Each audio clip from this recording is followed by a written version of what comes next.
Hello everyone and welcome to Diaduka. আমি আজি discuss কৰিম 2019 চনৰ পৰা 2025 চনলৈকে যিমানখিনি আপোনালোকৰ আসাম পুলিচ এসআই এক্সাম হৈছে তাৰ মানে কমন যেটো টেষ্ট হৈছে আৰু আসাম পুলিচ এসআই এবি আৰু ইউবি কাৰণে দুইটা একেলগে পৰীক্ষা হয় তো সেই এক্সামটোৰ কাৰণে যিখিনি আপোনালোকৰ ইণ্ডিয়ান পলিটিৰ ওপৰত যিখিনি কোৱেশ্চন আহিছিলে সেইখিনি আজি আমি ডিসকাস কৰিম আৰু ইয়াখিনতে মই এটা কথা কৈ থওঁ যে আমাৰ যিখন কোৱেশ্চন পেপাৰ সেই কোৱেশ্চন পেপাৰ এখন 2000 তেওঁলোকৰ যেটো এটা ৱেবছাইট আছে SLPERP হয়নে তো সেই ৱেবছাইটত তেওঁলোকে এটা ৰিসেন্টলি হে কোৱেশ্চন পেপাৰখন দিবলৈ ষ্টাৰ্ট কৰিছে বা আমাক কোৱেশ্চন পেপাৰখন আগতে কেতিয়াবা আনিবলৈ দিয়া হোৱা নাছিলে তো তাৰ আগলৈকে যিমানখিনি কোৱেশ্চন পেপাৰ আমি পাইছো বা যিমানখিনি কোৱেশ্চন কালেক্ট কৰা হৈছে এই গোটেইখিনি আপোনালোকৰ মেমৰি বেস কোৱেশ্চন হয় যে কাৰবাৰ যদি কিবা মনত থাকিছে তেতিয়াহলে সেইখিনি কোৱেশ্চন আমি ইয়াত লৈছো তো কিছুমান কোৱেশ্চন আপোনালোকে এক্স্যাক্টলি এক্সামৰ নিচিনা নাপাব পাৰে আৰু কিছুমান কোৱেশ্চন আপোনালোকে কোৱেশ্চন পেপাৰখনত যেনেকৈ আছে তেনেকৈ পাব কাৰণ সেইখন কোৱেশ্চন পেপাৰ আমি পাইছো এনিৱে ইয়াৰ যেটো পিডিএফ আপোনালোকে হেতু পিডিএফ টো টেলিগ্ৰাম চেনেলত পাব টেলিগ্ৰাম চেনেলৰ লিংকটো আপোনালোকে ডেসক্ৰিপচনত আছে তাৰ পৰা আপোনালোকে জয়েন হৈ ল'ব পাৰিব তো ফাৰ্স্ট কোৱেশ্চনটো হৈছে যে আমাক কৈছে যে আমাৰ যিখন নেশনাল ফ্লেগ অফ ইণ্ডিয়া সেই নেশনাল ফ্লেগ অফ ইণ্ডিয়াখনত আমাৰ কি হৈছে অশোক চক্ৰ কেডাল মানে কি আছে অশোক চক্ৰত কি আছে হেজ যে 24 স্পোকস আছে ব্ল্যাক কালাৰ যে কোলা ৰঙত আছে আৰু 16 ডাল স্পোক আছে ব্ল্যাক কালার নে 24 ডাল স্পোকস আছে ব্লু কালার নে 16 ডাল স্পোকস আছে ব্লু কালার তো প্ৰথম কথা আমি এটো শিওৰ হ'ব লাগিব যে আমাৰ কেডাল আছে আমি এটো জানো যে 24 ডাল আছে কিন্তু 24 ৰ কোনটো কালাৰ আছে ব্লু কালাৰ আছে তো অপশন নাম্বাৰ সি টো আমাৰ কি হ'ব কাৰেক্ট হ'ব ইয়াতে আপোনালোকে দেখিবলৈ পাইছে পিকচাৰখনত ব্লু কালাৰ আছে আৰু ব্যাকগ্ৰাউণ্ডত কি আছে হোৱাইট আছে ইয়াৰ বিষয়ে আমি অলপ চাই লওঁ ইয়াৰ আনসাৰখিনি আপোনালোকে ইংলিছ আৰু অসমীয়া দুইটাতে এক্সপ্লেইন কৰা আছে আমাৰ যিখন ফ্লেগ সেইখন আমাৰ কি আছে অশোক চক্ৰ কি কালাৰত আছে চেণ্টাৰ থাকে সদায় আমাৰ ফ্লেগখনৰ কোট থাকে মাজত থাকে আমাৰ এখন যদি ফ্লেগ হয় এই ফ্লেগখনৰ আমাৰ কোট থাকিব মাজত থাকে আৰু হোৱাইট কালাৰ বেকগ্ৰাউণ্ডত থাকে অশোক চক্ৰ আমি ক'ৰ পৰা লৈছো লায়ন কেপিটেল অফ অশোকা আমি সাৰনাথৰ পৰা আমি লায়ন কেপিটেল যেটো সাৰনাথ আমি তাৰ পৰা এটো লৈছো আৰু এটা কি বুজায় যে ধৰ্ম চক্ৰ হয়নে নেক্সট কুৱেশ্চন ইয়াত আমাক কৈছে যে ফান্ডামেন্টাল ডিউটিজ ইণ্ডিয়ান কনষ্টিটিউচনত কেতিয়া অন্তৰ্ভুক্ত কৰা হৈছিল 1950 চনত 52 চনত নে 76 ত নে 1971 ত এই আনসাৰটো হৈছে অপশন নাম্বাৰ সি 1976 ত এটা চাওক আমি ইয়াৰ বিষয়ে অলপ চাই লওঁ মই আপোনালোকক কৈছিলো যে ফান্ডামেন্টাল ৰাইটস বেলেগ বস্তু আৰু ফান্ডামেন্টাল ডিউটিজ বেলেগ বস্তু ঠিক আছে যেটো আমাৰ মৌলিক কৰ্তব্য সেইখিনি আমাৰ প্ৰথমে যেতিয়া সংবিধানখন প্ৰথমে যেতিয়া ষ্টাৰ্ট কৰা হৈছিল তেতিয়া আমাৰ এটাও নাছিলে শূন্যটা আছিলে কিন্তু তাৰ পিছত কি হৈ গ'ল 42nd এমেন্ডমেন্ট কৰিলে 1976 ত তাৰ যোগেদি কেটা এড কৰা হ'ল 10টা এড কৰা হ'ল ঠিক আছে প্ৰথমে এটাও নাছিল তাৰ পিছত 10টা এড কৰিলে তাৰ পিছত এই যেটো 42nd এমেন্ডমেন্ট 1976 কৰা হৈছিল বা আমাৰ যে মৌলিক কৰ্তব্য অন্তৰ্ভুক্ত কৰিব লাগে বুলি কৈছিল হেতু কোনখন কমিটিয়ে কৈছিল স্বৰ্ণ সিং কমিটিয়ে কৈছিল আৰু হেতু কোড এড কৰা হৈছিল আৰ্টিকল 51A এবিসি থাকিলে গম পাব হেতু পাছত এড কৰা আৰু আৰ্টিকল 51A হলে এটো পাৰ্ট কোনটোত পৰিব ভাগ 4 ক বা পাৰ্ট 4A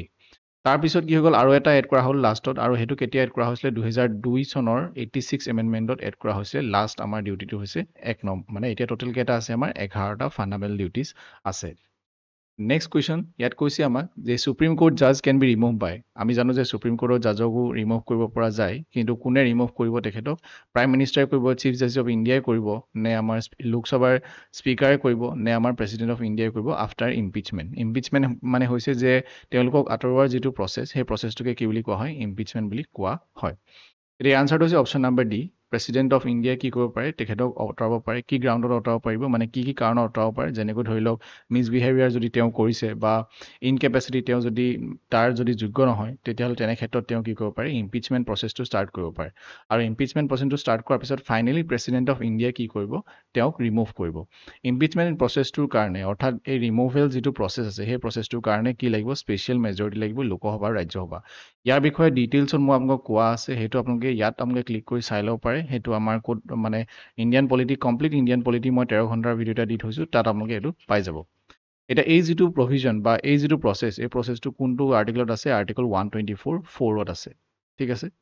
নেক্সট কুৱেশ্চন আমাক কৈছে যে which fundamental right was described by B.R. Ambedkar as the heart and soul of the Indian Constitution তাৰমানে আমাক কৈছে যে ডক্টৰ B.R. আম্বেদকাৰে আমাৰ সংবিধানৰ হৃদয় আৰু আত্মা বুলি কোনটো মৌলিক অধিকাৰক কৈছিলে right to religion right to education right to property নে right to constitutional remedies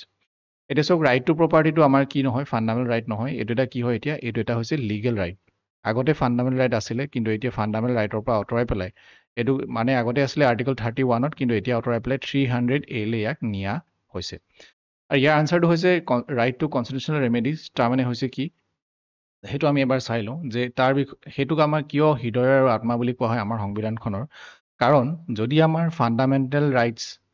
rights হৈছে আমাৰ এনফৰ্চেবল তাৰমানে যদি আপোনাৰ ফাণ্ডামেণ্টেল ৰাইটছ ক'ৰবাত ভায়লেট হৈছে তেতিয়াহ'লে আপুনি কাক চাপিব পাৰে কোৰ্টৰ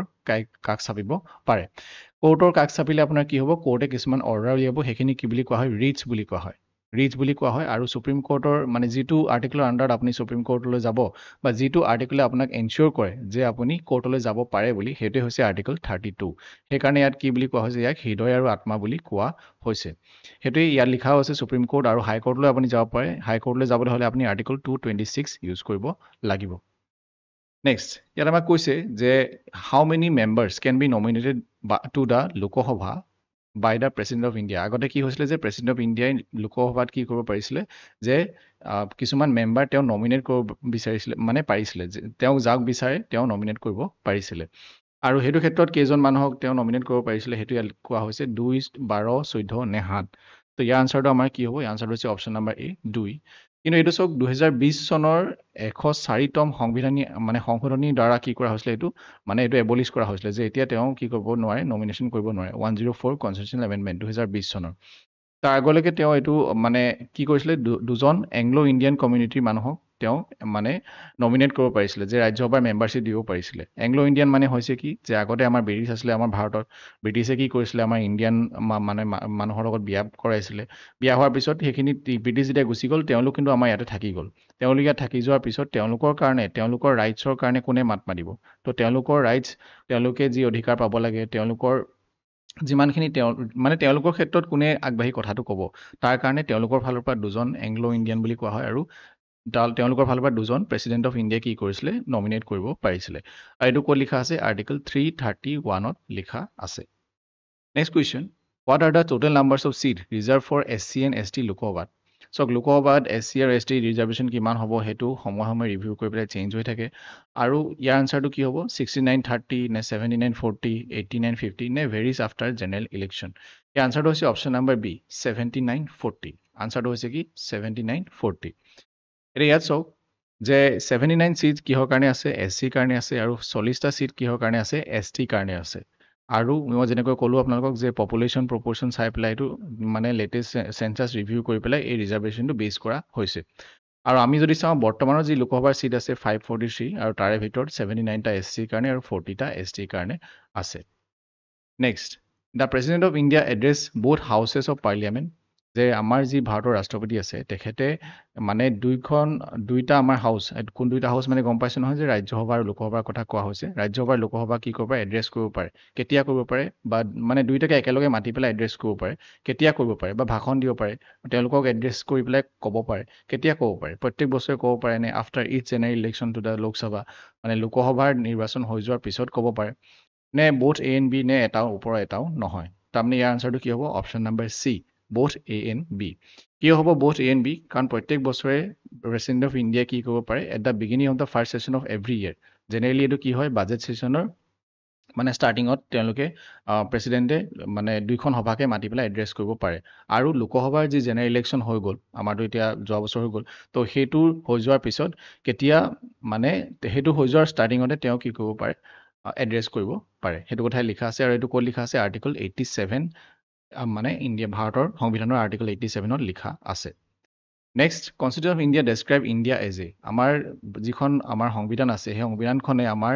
ভাৰত আমাৰ দেশখনক কেনেকৈ ডেছক্ৰাইব কৰিছে বা কেনেকৈ বৰ্ণনা কৰিছে সেইটো হৈছে কি ইউনিয়ন অফ ষ্টেটছ তাৰমানে আমাৰ যিমানখিনি ৰাজ্য আছে সেই ৰাজ্যখিনি আমাৰ কি হয় ইউনিয়ন হয় আমি কোনো ধৰণৰ এগ্ৰিমেণ্ট কৰি পেলাই লোৱা নাই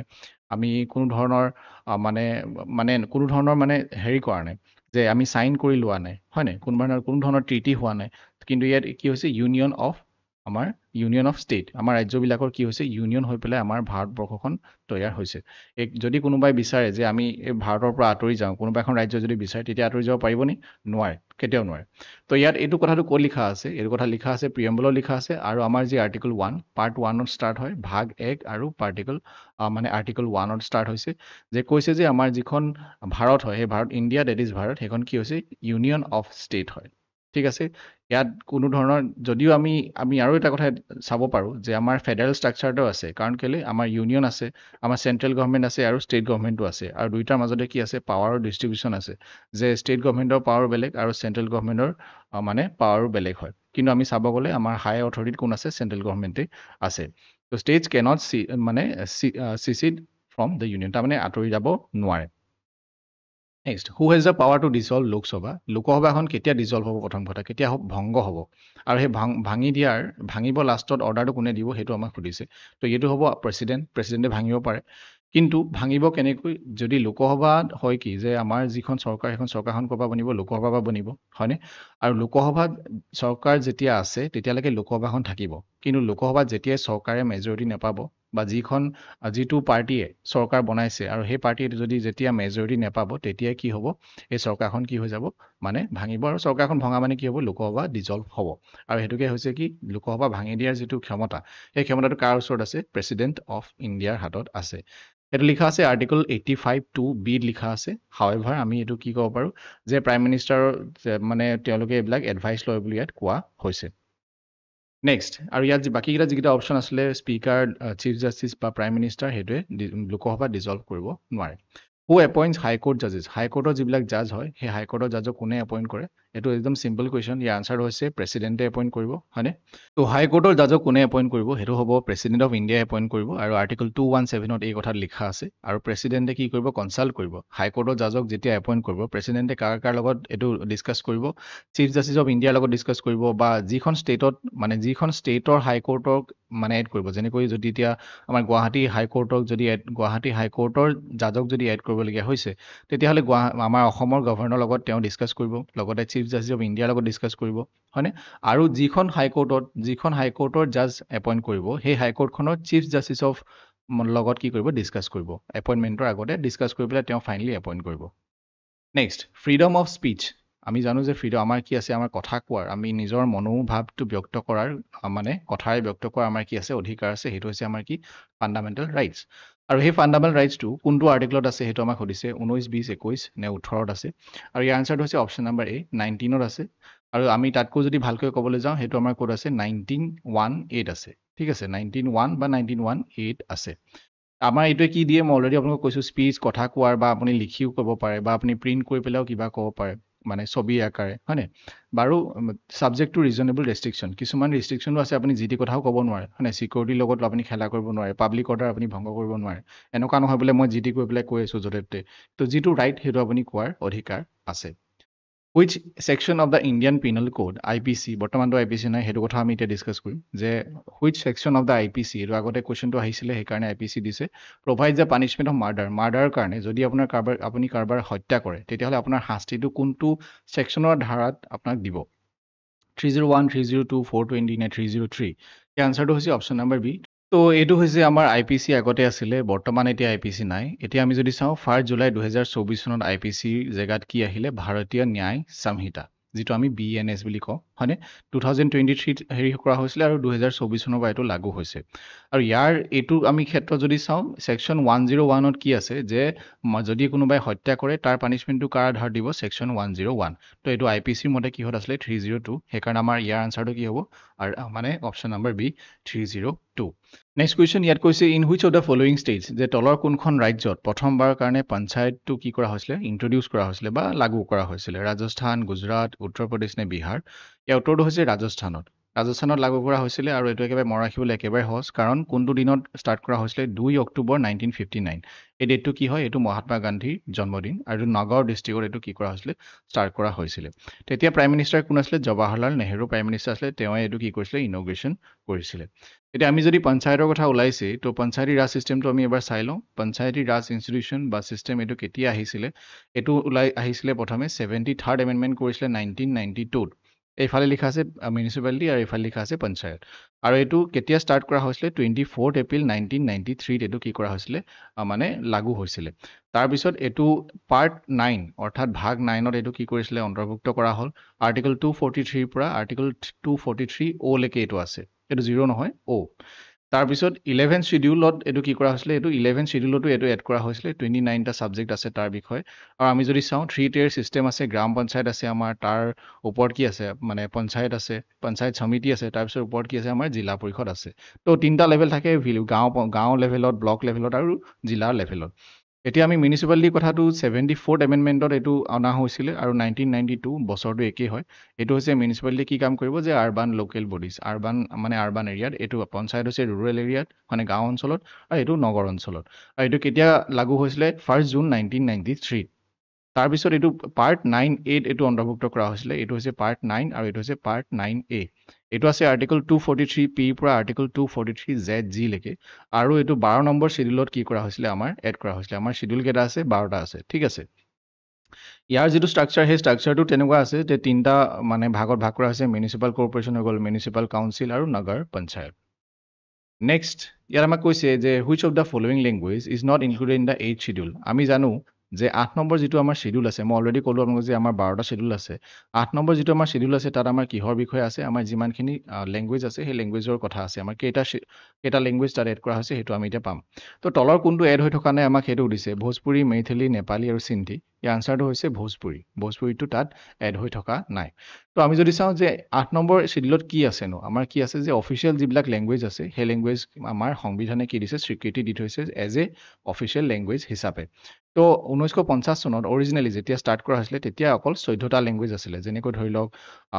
মানে আছামিজ হিন্দী বেংগলী তামিল উৰ্দু এইবিলাক আছিলে তাৰপিছত আকৌ 21st এমেণ্ডমেণ্ট কৰিলে সিন্ধি এড কৰিলে 1967ত তাৰপিছত 1992 71st এমেণ্ডমেণ্ট কৰি পেলাই কোঙ্কণী মণিপুৰী নেপালী এড কৰিলে তাৰপিছত 92nd এমেণ্ডমেণ্ট কৰিলে 2003 চনত বড়ো সন্থালী মেইথিলি আৰু ডগৰী এড কৰিলে চ' বৰ্তমান আমি যদি চাওঁ আমাৰ কেইটা আছে 22টা লেংগুৱেজ আছে কিন্তু ভোজপুৰীটো তাত কি আছে ইনক্লুড নাই এইখিনি কথা ইয়াত অসমীয়া লিখা আছে আপোনালোকে চাই ল'ব যিবিলাক আছামিজ মিডিয়ামৰ ষ্টুডেণ্ট আছে তো ইয়ালৈ আমি আহিছোঁ কুৱেশ্যন নম্বৰ 15 ইয়াত আমাক কৈছে যে আমাৰ যি প্ৰস্তাৱনা আছে সেই প্ৰস্তাৱনাত আমাৰ তলৰ কোনটো শব্দ অন্তৰ্ভুক্ত নাই বুলি আমাক কৈছে উল্লেখ নাই বুলি কৈছে ছভাৰেইন ডেম'ক্ৰেটিক ছেকুলাৰ নে ফেডাৰেল তো ইয়াৰ আনচাৰটো হৈছে আমাৰ অপশ্যন নম্বৰ ডি ফেডাৰেল আমাৰ বাকীকেইটা শব্দ যদি আমি চাওঁ ছভাৰেইনটোতো আছে ডেম'ক্ৰেটিক আছে ছেকুলাৰটোতো আছে ছেকুলাৰটো প্ৰথমে নাছিলে তাৰপিছত এইটো কি হৈ গ'ল 42nd এমেণ্ডমেণ্ট কৰি পেলাই 1976ত এইটো এড কৰা হৈছিলে আমি যদি প্ৰিএম্বুলৰ প্ৰথম ডোখৰ যদি চাওঁ we the people of India having solemnly resolved to constitute India into a sovereign wordটো আছে দেন socialist secular আৰু democratic republic এই শব্দকেইটা তাত অলৰেডি ইনক্লুড আছে তো আমি যদি অলৰেডি আপোনালোকক কৈছোঁ যে আমাৰ ফেডাৰেল হ'ব নোৱাৰে আমাৰ যিটো আমাৰ ৰাজ্যবিলাকৰ যিটো গাঁথনি কৰি পেলাই আমাৰ দেশখন তৈয়াৰ হৈছে সেইটো আমাৰ ফেডাৰেলিজম নহয় সেইটো হৈছে কি ইউনিয়ন অফ ষ্টেটছ যিটো আমাৰ আৰ্টিকল 1ত লিখা আছে আৰু প্ৰিএম্বুলতো আছে নেক্সট কুৱেশ্যন আমি আহিছোঁ question number 16 which amendment act added the fundamental duties এইটো কথা মই অলৰেডি ডিছকাছ কৰিছোঁ যে ফাণ্ডামেণ্টেল ডিউটিজ আমাৰ কেতিয়া এড কৰা হৈছিলে 42nd এমেণ্ডমেণ্ট কৰি পেলাই 1976ত যে 1976 কৰিলে স্বৰ্ণ সিং কমিটিয়ে ৰেকমেণ্ড কৰিছিলে 42nd এমেণ্ডমেণ্ট কৰিছিলে আৰু প্ৰথমে এটাও নাছিলে তাৰপিছত 10টা এড কৰিলে তাৰপিছত এটা লাষ্টত এড কৰিলে 86 এমেণ্ডমেণ্ট কৰিলে 2002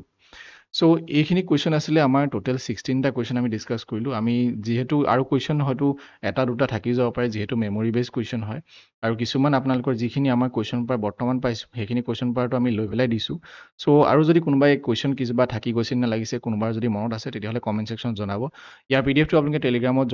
জইন হৈ পেলাই ডাউনলোড কৰি ল'ব পাৰিব থেংক ইউ ফৰ ৱাচিং everyone good night and take care